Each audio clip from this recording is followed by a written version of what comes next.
I'm Big Will Levinson, and it's time to talk sports. Folks, I love rivalries, and few rivalries are quite like Junction and Fruita. And on this Thursday, we were treated to two GJ Fruita battles starting on the soccer pitch at Canyon View Park. The Tigers and Cats, two teams fighting for a Southwestern League title. And after two early goals, we were tied at one in the second half. And folks, the win was absolutely vicious, and it made for an intense final few minutes. And check out the curve on this shot here by Merle Brown. So close to an epic goal, but we stay tied. Now Fruita on the attack. Brooke Cox weaving through defenders, putting it on net, but in position for a great save is made by Maddie Snell for GJ. Now Keona Sanders trying one from distance, and wow, I thought that was going in, but we stay equal. And the Tigers now with a corner, and the wind sends this ball floating way up into the sky, so tough to tell where it's going, but the one girl who can use her hands, Fruita goalie Brooke Davis, sniffs it out. And so plenty of great chances laid, but none break through as Fruita and Junction draw in both meetings this season.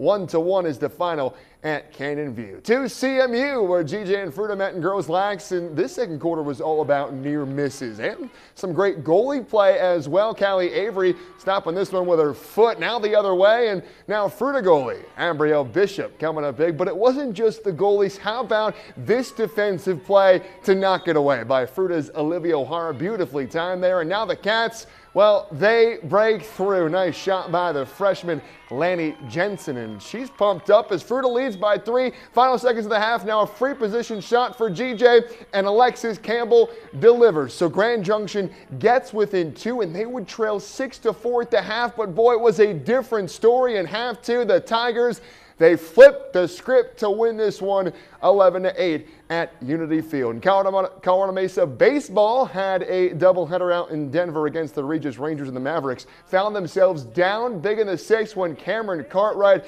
hits his second dinger of the game. Boy, Cartwright has been awesome this season as he would get the ball rolling for CMU, who came rumbling back to tie this game at 15. And here at the top of the 9th, it's a wild pitch. It gets by the pitcher, and it's the Mavs speedster Brent Renteria who scores with ease as Colorado Mesa races an 8-run deficit to win a wild one at Regis. 16-15, the Mavericks would go on to dominate game 2 of the doubleheader 14-1. And Colorado Mesa women's lacrosse was down in Durango taking on the Fort Lewis Skyhawks, and from start to finish, this one was not a contest. Complete and utter domination by the Mavericks for all 4 quarters as they cruise past the Skyhawks 16-2 to improve to 8-1 in RMAC play. The Mavericks can clinch a share of the RMAC regular season title with a win against CSU Pueblo on Saturday. Plenty of great action on this very windy Thursday in Colorado. But that's all my time for sports. I'm Big Will Levinson.